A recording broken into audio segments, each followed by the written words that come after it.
Good morning and welcome everyone. I'm Jatin Verma. So guys, today onwards we are starting the analysis of the Hindu newspaper on a daily basis on this YouTube channel, Unacademy UPSC Live. So daily at around 9 a.m. to 9:15 a.m. I'll be bringing out this daily news analysis on this YouTube channel. We will be analyzing the important news articles from the Hindu newspaper, from Indian Express, and the editorials would also be summarized. Important news articles from PIB, the Press Information Bureau, website of Government of India would also be summarized over here. तो start करते हैं 8th of November 2019 के daily news analysis से. I will be specifically highlighting the important UPSC previous year questions that have been asked from the topic in the newspaper of the day. So this question is there with reference to National Investment and Infrastructure Fund. Which of the following statements is or are correct? Number 1, it is an organ of Niti Aayog. Number 2, it has a corpus of rupees 4 lakh crores at present. Select the correct answer using the codes given below. So you have to answer this question. I'll give you 10 seconds to answer this. You have to be thorough with or acquainted with all the previous year questions. So this is one such questions from 2015. National Investment Infrastructure Fund कौन सी body का है और इसका corpus कितना है, इसमें fund कितना है? Answer is D. Answer is D for Delhi. So this statement, none of these statements is correct here, right? Now coming to this, how National Green Tribunal is different from Central Pollution Control Board. 2017 का question है. I remember very clearly जब I was doing the daily news analysis on Unacademy, तो हमने National Green Tribunal and NGT को compare किया था. We had compared NGT and CPCB in the light of news on Namami Gange program. NGT had reprimanded this body, Central Pollution Control Board, for having spent 9,000 crore rupees. But Namami Gange program में कुछ खास हुआ नहीं था. तो उसी के context में ये क्वेश्चन पूछा गया था. NGT has been established by an act where CPCB has been created by an executive order of the government. तो आपको ये क्वेश्चंस आंसर करने हैं कमेंट सेक्शन में. Now coming here, solution is B for Bombay central pollution control board. This statement is correct regarding this. NGT provides this one is wrong, right? तो CPCB has been created under the Pollution Act, right? तो CPCB is also a statutory body. तो ये इसीलिए गलत हो गया था. Now coming to the important news articles for today. Allow UN observers into Kashmir. Finland के मिनिस्टर का ये कहना है कि एक यूनाइटेड नेशंस ऑब्जर्वर्स को article 370, the fact that article 370 has been abrogated in India, so in the light of that UN observers को कश्मीर में अलाउ किया जाए. Then Kartarpur passports, OCI cards needed. So Kartarpur में Pakistan is saying that the people who want to go to this Kartarpur Gurudwara, they need to have OCI cards. Report lack of transparency in high courts is worrying. तो इस news article से start करेंगे first of all. Then these are the important remaining important news articles. कुछ articles आपके as I said press information bureau analysis में से भी we are going to deal with. Then editorials, significance of Feni River MOU between India and Bangladesh, real estate shelter, unwriting history, creating myths, all these things are there. Now coming here, lack of transparency in high courts is worrying. A new study by Vidhi Center for Legal Policy. If you are a regular reader of newspaper, Vidhi Center keeps on providing the research on NALSA, functioning of National Legal Services Authority, and it also keeps on coming up with alternate dispute resolution mechanisms. So Vidhi Center for Legal Policy has found that there is a yawning gap between judiciary's pronouncements on the RTI for the government. यानी कि judiciary RTI के लिए सरकार को तो फटकार लगाते रहती है. Judiciary keeps on reprimanding the government, but judiciary's own record of implementing RTI in the institution judiciary is very lackadaisical, is very poor. This report is a civil society effort, not for profit organization Vidhi Center.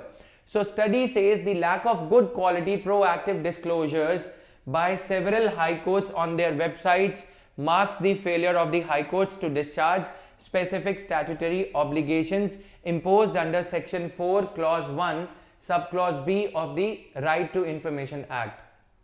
Section 4 of the RTI Act deals with proactive disclosure.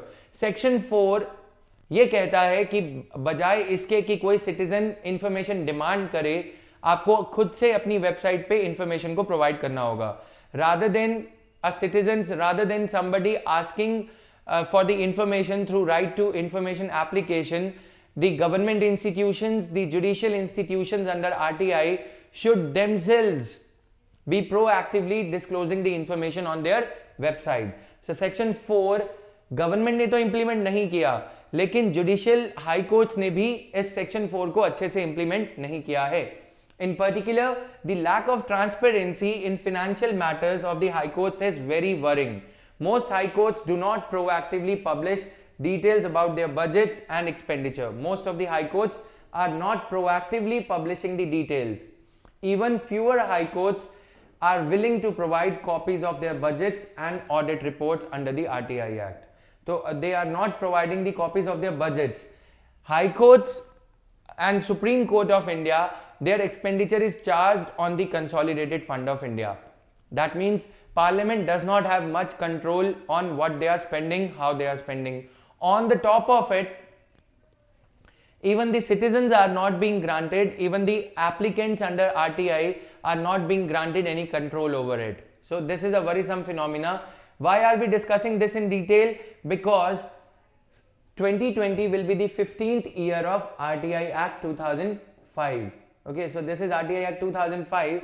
This is going to complete 15 years in 2019-2020. So that is why a question is expected on this act. Okay, critically analyze the functioning of it. Is judiciary equally implementing the RTI Act or not? So that is why these things are there.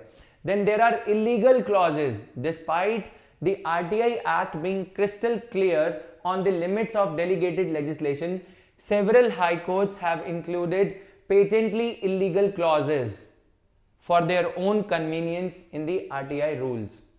High courts ने अपनी सहूलियत के लिए RTI act में कुछ ऐसे illegal clauses को insert कर दिया है इंटरप्रिटेशन या रूल्स के जरिए, जो कि गैर कानूनन होंगे अगर हम आरटीआई एक्ट को एक प्लेन वेनिला रीडिंग दें तो. Now this report pointed out that despite section 8 of RTI Act restricting the number of grounds for denying information to citizens, RTI का section 8 is like a black hole, यानी कि is like a dark tunnel. अगर आप इसमें कोई भी संस्था, कोई भी ऑर्गेनाइजेशन का नाम डाल देते हैं तो उस ऑर्गेनाइजेशन को कोई इंफॉर्मेशन प्रोवाइड नहीं करनी पड़ती. तो सेक्शन 8 में बावजूद इसके कि काफ़ी सारी इसमें ये लिखा गया है कि ज़्यादा ग्राउंड्स इसमें नहीं होने चाहिए, किन आधार पे इंफॉर्मेशन मांगी जाने वाली रिक्वेस्ट्स को नेग्लेक्ट या इग्नोर या फिर रिजेक्ट किया जा रहा है, वो लिमिटेड ग्राउंड्स हैं. The grounds on the basis of which the RTI can, under the RTI, an institution can reject the plea for information are limited. बावजूद इसके हाई कोर्ट्स ने काफी ज्यादा और ग्राउंड्स इनकॉर्पोरेट कर दिए हैं जिनके बेसिस पे इंफॉर्मेशन को रिजेक्ट किया जा सकता है. High courts of Chhattisgarh and Jharkhand prescribe only court fee stamps.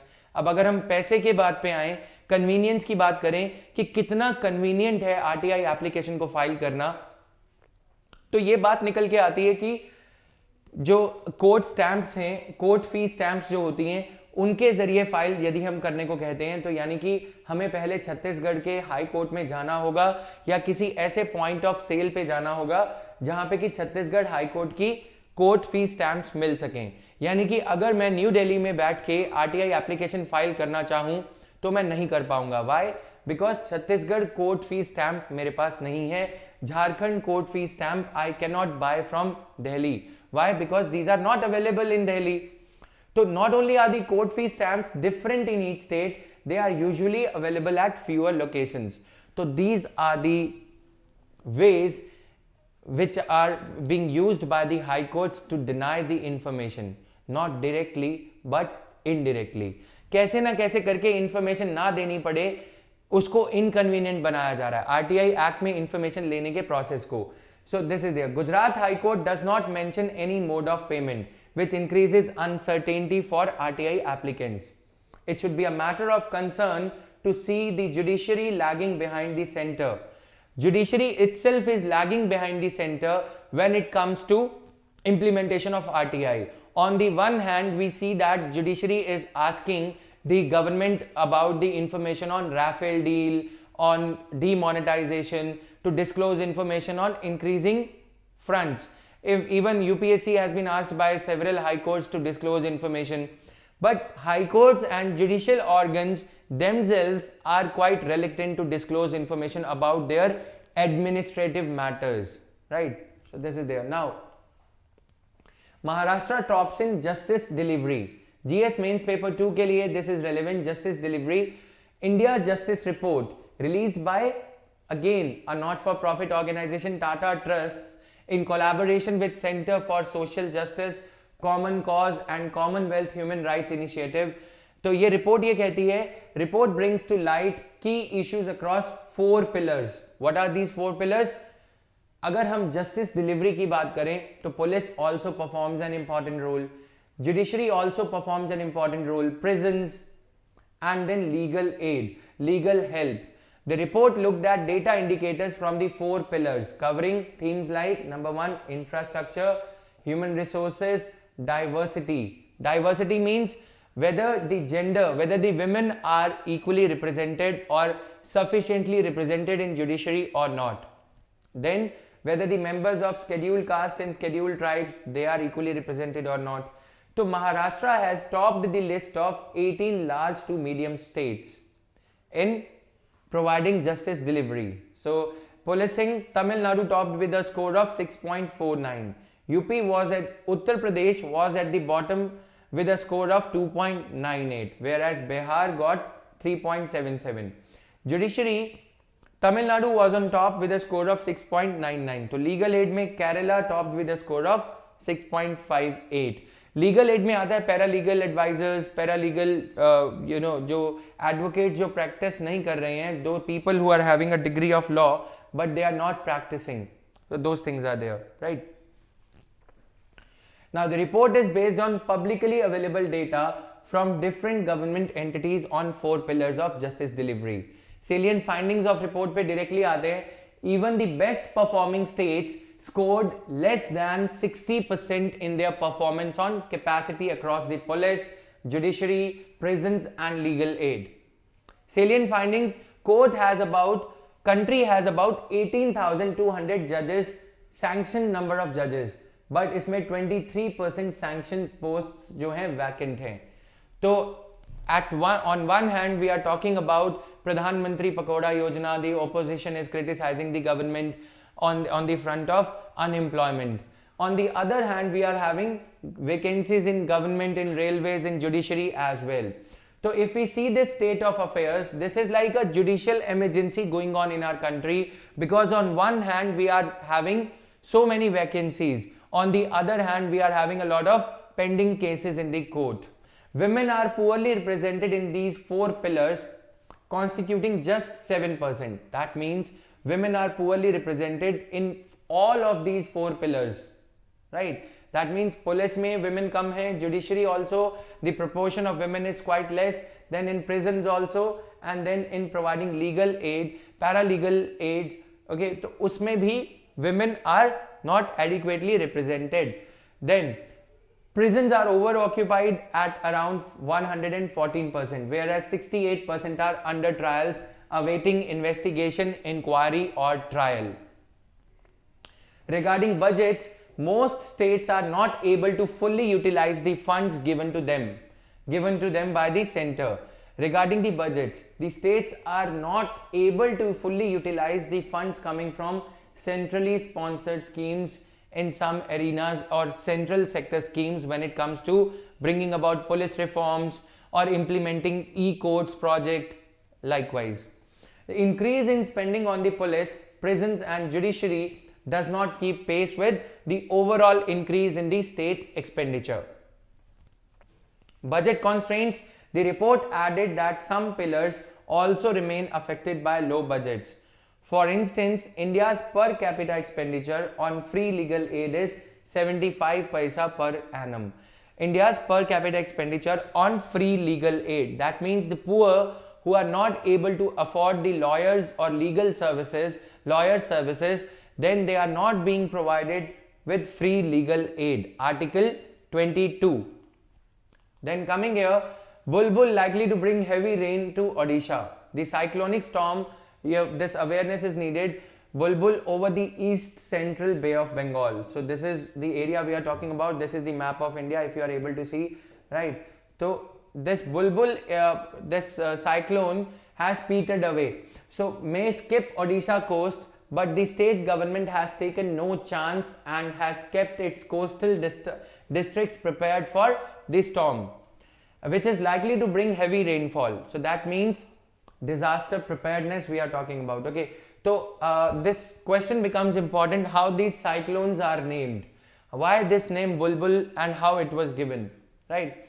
In a major relief to the people of Gujarat, Cyclone Maha on the western coast, on the Arabian Sea coast, so you can see this, it has fizzled out into the Arabian Sea as a depression without making a landfall. So cyclone did not make a landfall and we have been saved now. The cyclone is likely to move northeastwards and weaken into the well-marked low pressure area of the Gujarat coast during the next 12 hours. So we have been saved of this destruction, which could have affected the state of Gujarat and Maharashtra.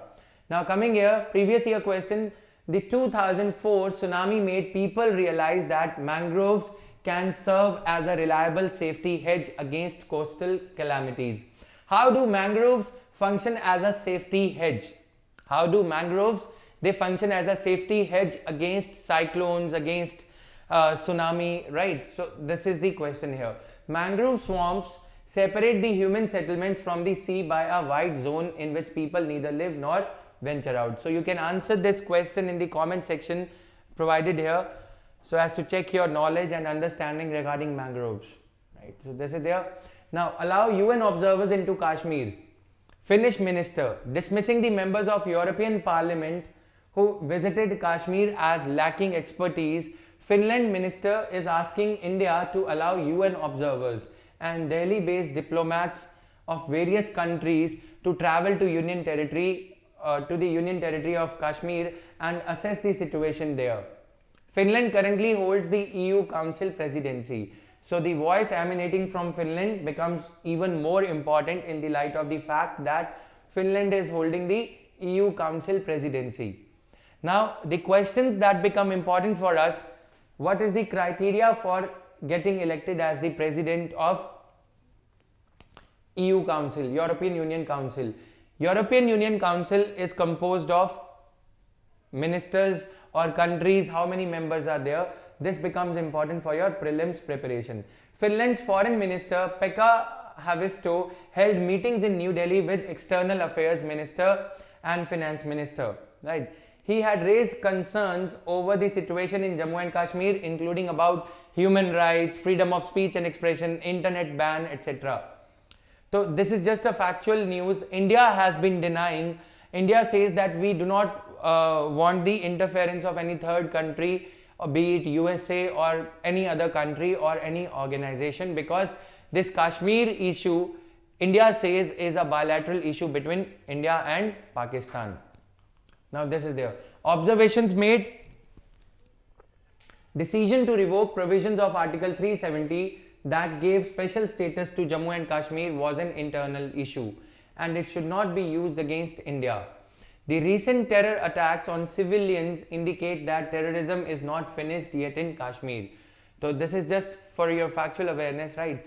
Now coming here, way forward, it is high time for the Indian government, he said, to understand the implications of this visit and allow for more detailed visit by Indian members of parliament, journalists and other sections of society. Meanwhile, communication networks, be it internet, be it news media, should be restored. Then, government to revoke Atish Tasir's OCI card. So in this light, cutting across these facts and all, there are over 30 million overseas Indians. There are over 30 million so living abroad, and the remittance of close to $69 billion. यानी कि ये जो भारत मूल के वासी हैं, so OCIs, they are sending into India $39 billion annually by into the country. Okay, they can be categorized in three broad categories. What are these three broad categories?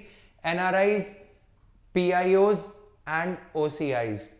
A non-resident Indian is a citizen of India who has temporarily emigrated to another country for 6 months.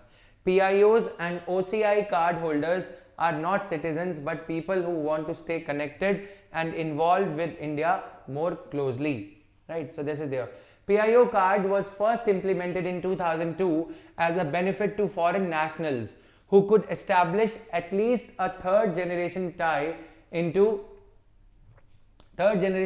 Indian origin.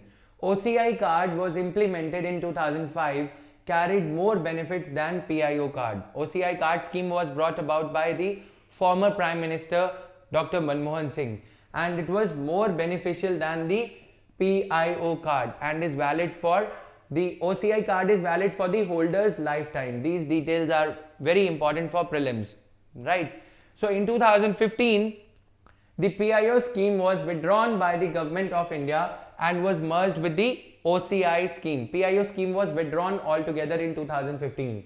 So Mr. Modi also has done commendable job in this area. Now, what were the benefits of PIO? A PIO card holder does not need a visa to visit India.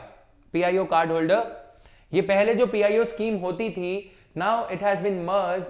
Okay, तो इसके ये कुछ benefits हैं. अब ये scheme merge कर दी गई है. So the holder also does not require a student or employment visa to acquire employment or academic opportunities in India. So holder was exempted from registering at foreign regional registration office. Now coming to this, what are the additional benefits of OCI? Because this has been merged now, so I'm not going to focus more on this, and you should also not focus more on the scheme which has been merged. Had it been year 2016, अगर हम ये news article 2016 में देख रहे होते तो ये important था इन सभी को पढ़ना, but now we are already in 2019 2020 के लिए हम प्रिपेयर कर रहे हैं, तो we need to be thorough with OCI benefits since this Tasir news has appeared. Okay, OCI card holder can open special bank accounts in India just like NRIs and make investments. OCI can attain Indian citizenship and then live in India for a period of 1 year, including short breaks if they remain an OCI for 5 years. They can also buy non-farm property and exercise ownership rights on that property. They apply for a driver's license. They can apply for a driver's license and PAN card, permanent account number for tax purposes in India. They get the same economic, financial and educational benefits like NRIs, and they can also adopt children. Both OCI and PIO cannot vote. They cannot hold a government job or purchase agricultural or farmland.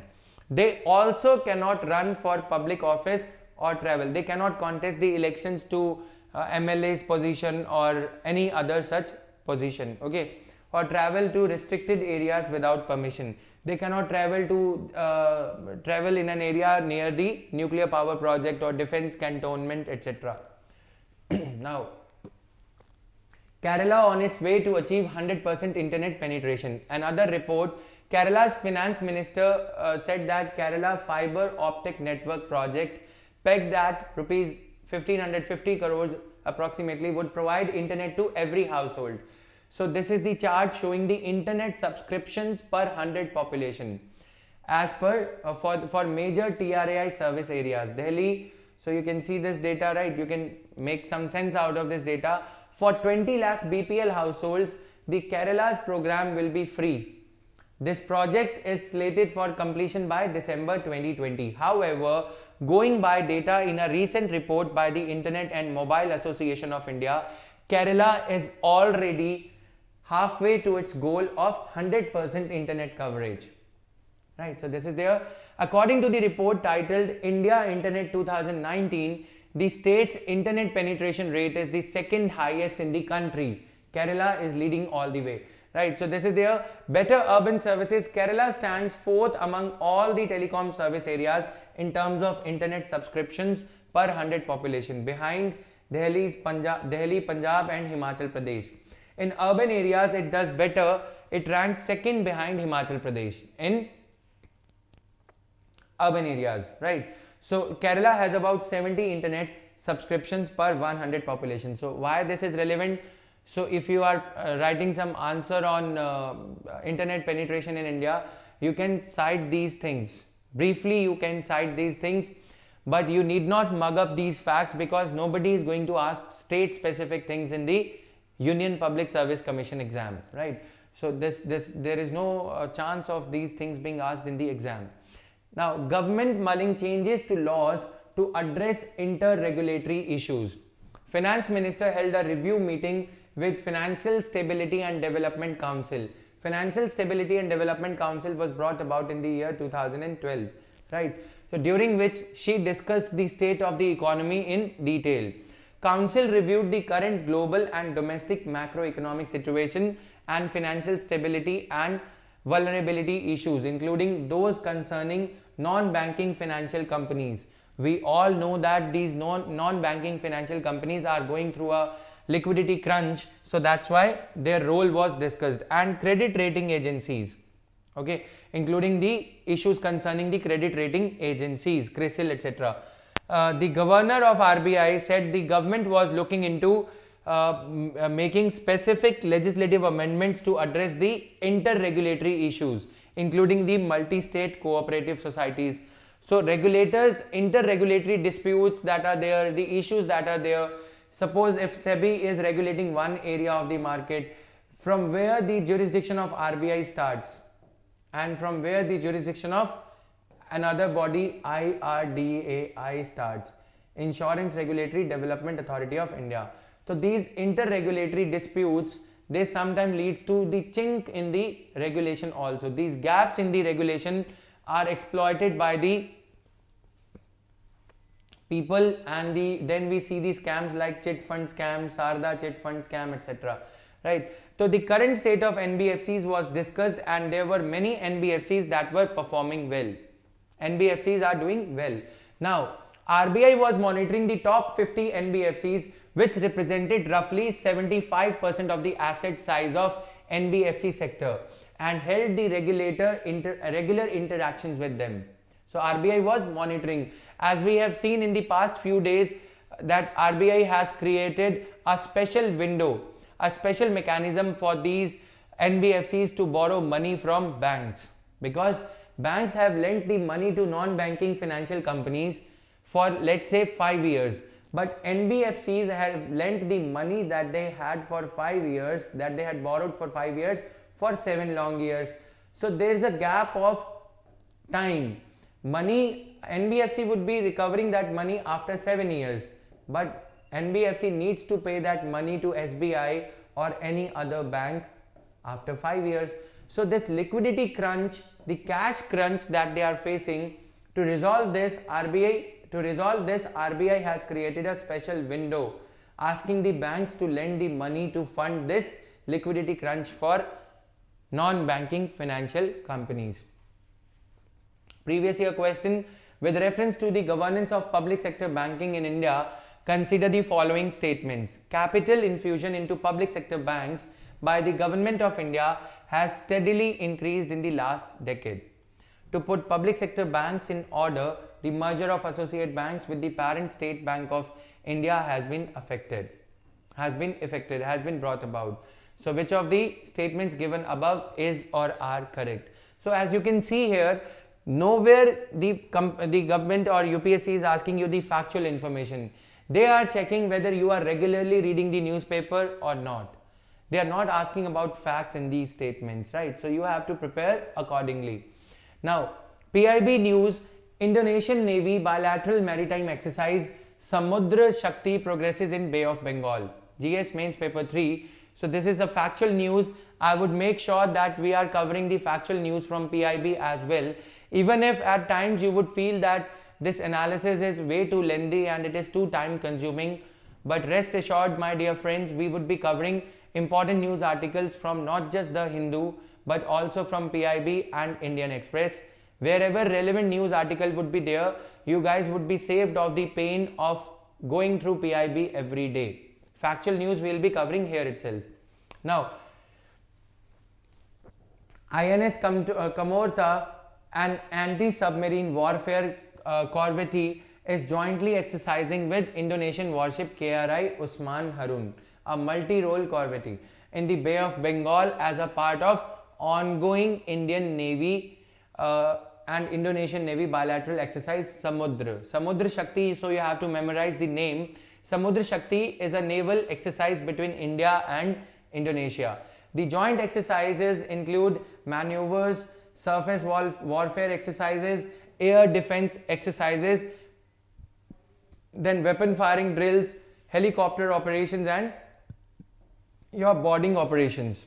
Objective: the exercise aims to strengthen the bilateral relations between India and Indonesia, expand your maritime cooperation, enhance interoperability, and exchange best practices.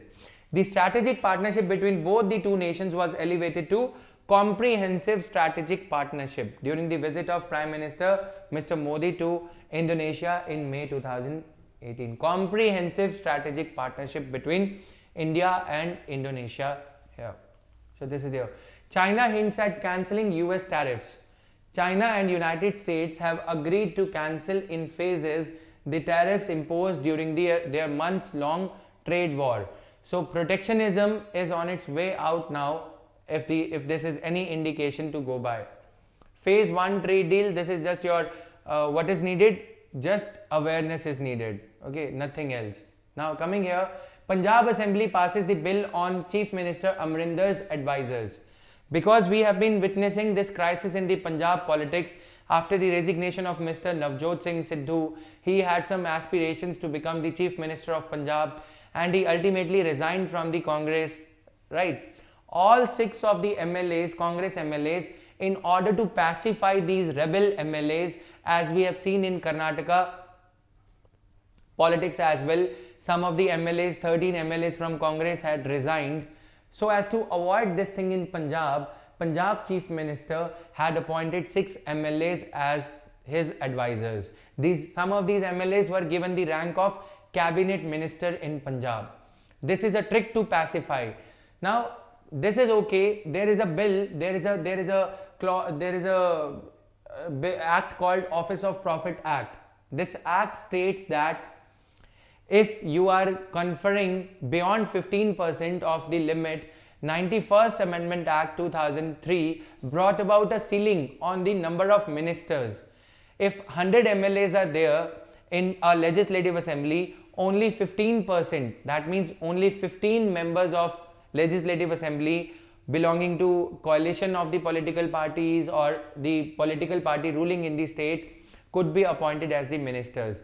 But out of 117 in Punjab, if 60 MLAs are on the Congress political party side, that means they belong to Congress political party. If we appoint just 15 out of them as the MLAs, remaining Congress MLAs would also want to become the ministers. Okay, if we appoint 15 of them as the ministers, remaining would be having some grudge that why they have not been made the ministers. So what the Chief Minister has done is, since he cannot appoint them as ministers because this is not allowed under the Office of Profit Act, so he has appointed them as his advisors.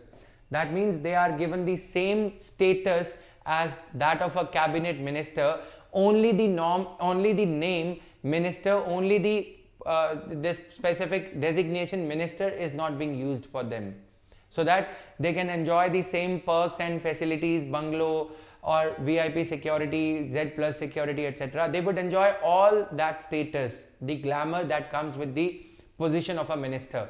The only thing is that they would not be called as ministers. Now opposition was blaming the Punjab government, Congress-led government, that you are giving them the Office of Profit. So that is why Punjab State Legislative Assembly had to create an exception by passing Punjab State Legislature Prevention of Disqualification Amendment Bill 2019 so as to prevent the disqualification of these 6 MLAs who have been appointed to an office which is in all respects an office of profit, but it will not be labeled as an office of profit anymore because of this exception that has been carved out for them. Now, Punjab government had appointed 6 minister rank advisors to Chief Minister Amrinder Singh. 5 of them were given the status of a cabinet minister, while 6th MLA was given the rank of the Minister of State. So this is just to glue these MLAs together so that they could not be poached away by Shiromani Akali Dal or BJP or Mr. Navjot Singh Sidhu, right? With due respect to all of them, this is the politics, we can't help it. Okay, so what has happened in Karnataka, in the light of that, the Chief Minister of Punjab is playing safe here. But if we talk about the exam-centric thing, this Office of Profit Prevention from Disqualification Amendment Act is resorted to by all the state governments to appoint their MLAs. Aam Aadmi Party had in Delhi appointed 22 MLAs to the post of Parliamentary Secretary. So this is the norm in our politics today. Now, editorial summary. Alternative Investment Fund, in the yesterday's news analysis हमने ये देखा था कि एक alternative investment fund बनाया गया है. An alternative investment fund has been created to bail out these people, to bail out the real estate sector.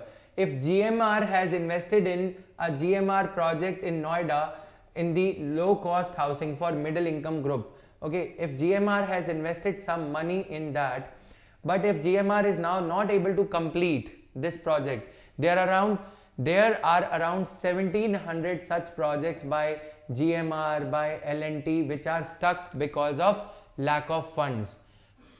बैंकों से लोन नहीं मिल रहे क्योंकि banks are afraid that they might end up having another set of NPA loans.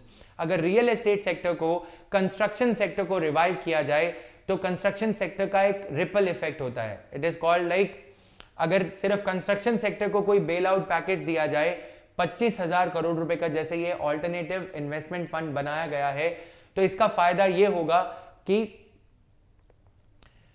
Daily veg labourers जो मजदूरी करते हैं, मजदूरी करने वाले लोगों को उनका वेतन या फिर उनको एम्प्लॉयमेंट मिल जाएगा. Cement industry, electrical wires industry, iron and steel industry would also get a boost. मतलब सभी सेक्टर्स का. कंस्ट्रक्शन सेक्टर इकलौता ऐसा सेक्टर है जिसका इम्पैक्ट कारपेंट्री पे, वुड कारपेंटर, ये सब टिम्बर सेक्टर, सभी सेक्टर्स पे इसका एक पॉजिटिव इम्पैक्ट आता है. इसी को ध्यान में रखते हुए सरकार ने 25,000 करोड़ रुपीस का ऑल्टरनेटिव इन्वेस्टमेंट फंड अनाउंस किया है. This announcement was made by the finance minister. So this alternative investment fund has been expanded in both its size and scope from the earlier one announced in September. Specific क्या है इस fund के बारे में? The details which are important for prelims. This will provide funds to bail out the stalled real estate projects with unit size of less than rupees 2 crore. A unit in metro cities and rupees 1 crore in other places. Unit size मतलब अगर इसमें एक flat का जो size है या जो कीमत है 1 करोड़ रुपए से कम है, जो कि टीयर 2 सिटीज हैं, जो मेट्रो सिटीज हैं दिल्ली, मुंबई, बेंगलुरु, चेन्नई, अगर इन सिटीज में कोई जीएमआर का या किसी भी कंस्ट्रक्शन कंपनी का कोई प्रोजेक्ट है जिसमें कि एक फ्लैट की कीमत 2 करोड़ रुपए तक है, उन कंपनीज के प्रोजेक्ट यदि रुके हुए हैं उनको ऑल्टरनेटिव इन्वेस्टमेंट फंड के जरिए पैसा देके कंप्लीट करवाया जाएगा, ताकि जो पैसा अटक गया है, the money that has already been invested and is stuck could be recouped or could be recovered. The central government will contribute rupees 10,000 crore with the State Bank of India and LIC contributing the remaining 15,000 crore rupees. The fund will be managed by SBI Cap Ventures and this will offer support to viable projects with a positive net worth. Positive net worth मतलब total flat की कीमत, total जो project की कीमत है वो लागत से ज्यादा होनी चाहिए. The net worth of the project should be more than the money that would be invested or that has already been invested into the project, right? So what makes the scheme good is that it will also apply to projects that have been declared as non-performing assets by the banks. Yani ki if this project of GMR has been declared as a non-performing asset, that means GMR has not been paying the loan on this specific project in Noida, Gurgaon, Faridabad or Chandigarh or anywhere, then also this project of GMR is able to avail of funding from this particular alternative investment fund, right? To those lined up, to the projects those lined up before the insolvency court, even the projects for which the company has been sued and the matter is pending before insolvency court to liquidate the building, to sell the building at whatever price it can, even then also it is eligible. Apart from the real estate promoters, this will also help lenders, mainly the finance companies and banks whose funds are locked up in these projects, right? What was the need for this proposal? Over 1600 projects involving around 4.5 lakh housing units are stalled for the want of funds. So now they would get the much needed funds from this alternative investment fund. There are also unsold units across the country with one market estimate putting their value at over 4 lakh crore rupees. Unsold units जो flat हैं, जो पूरा होने की कगार पे हैं, ऐसी बिल्डिंगें जिन्हें हम घोस्ट टाउन, घोस्ट बिल्डिंग्स कहते हैं, on the outskirts of cities, major metro cities, Bengaluru, Chennai, Mumbai, Delhi, तो ये कंप्लीट होने की कगार पे हैं, लेकिन कुछ पैसा ना मिलने की वजह से इनका काम रुक गया है. तो ऐसे में 4 लाख करोड़ रुपए अटके हुए हैं. Most of the stalled projects are solvent but stuck for liquidity, and with the support from the AIF now they can be completed, right? So this is there. Industries ranging from cement and steel to paints and sanitary ware stand to reap the benefits of a healthy real estate sector. To 25,000 crore rupees realty fund. Now the government is taking the concrete steps required to bail the economy out of the recession, duly applying the Keynesian theory of economy here. This is apart from the banks and financial institutions. While the AIF is a good idea, it is important that it is implemented without any glitches. Now there shouldn't be any further delay in lending the money to the companies which are eligible under the AIF. Too many good ideas have suffered due to bad implementation, right? So this is there. Now what lies ahead? So this is the part. The editorial says critical part will be identifying the genuine projects in the need of support and ensuring that biases do not creep in. Biases means not only the big companies like GMR or L&T should be able to get the money, but everybody cutting across the lines, across the without having the political connections of the big corporates having anything, should not be having anything to do with availment of funds out of this AIF. Also important will be attracting more investors into the AIF. Sovereign funds and other private investors have shown interest, so they can invest money into this alternative investment fund. That means ये 25,000, this 25,000 crore rupees should be seen as just a seed capital by the government and government entities. Rest of the money should be allowed to be invested from, or the AIF should try to attract more money from private equity firms or sovereign wealth funds, right? These need to be followed upon quickly. This interest of the private investors should be followed upon quickly, and money should be released from the AIF right away, so that the trickle down effect that we have talked about, यानी कि अगर आप 100 crore rupees construction sector में लगाते हैं तो उसका impact गरीब से गरीब आदमी के ऊपर भी आता है. This is called trickle down effect. The trickle down effect of construction sector is very good, right? So गरीब आदमी के हाथ में पैसा आ जाएगा basically. Along with the private money in the AIF, this will also come along with the private money in the AIF will also come return expectations that need to be managed.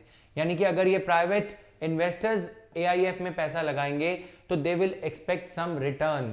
The money they would expect some profit, or they would expect some rate of some attractive rate of interest to be paid out to them.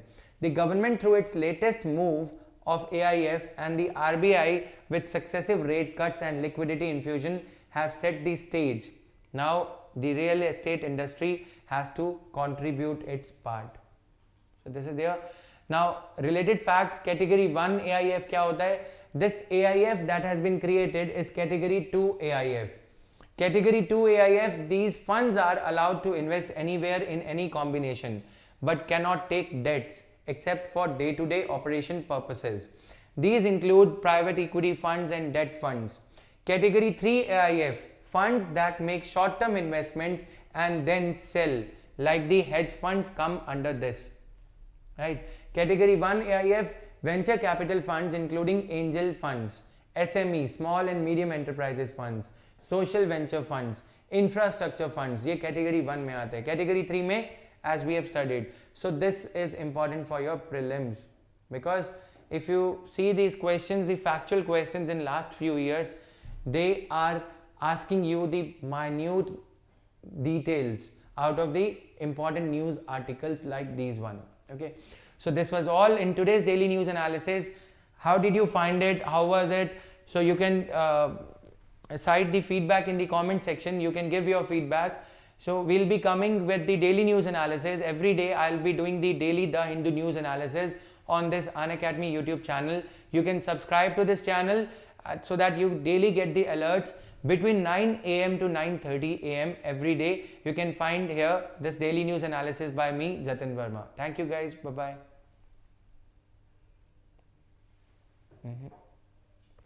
Wait.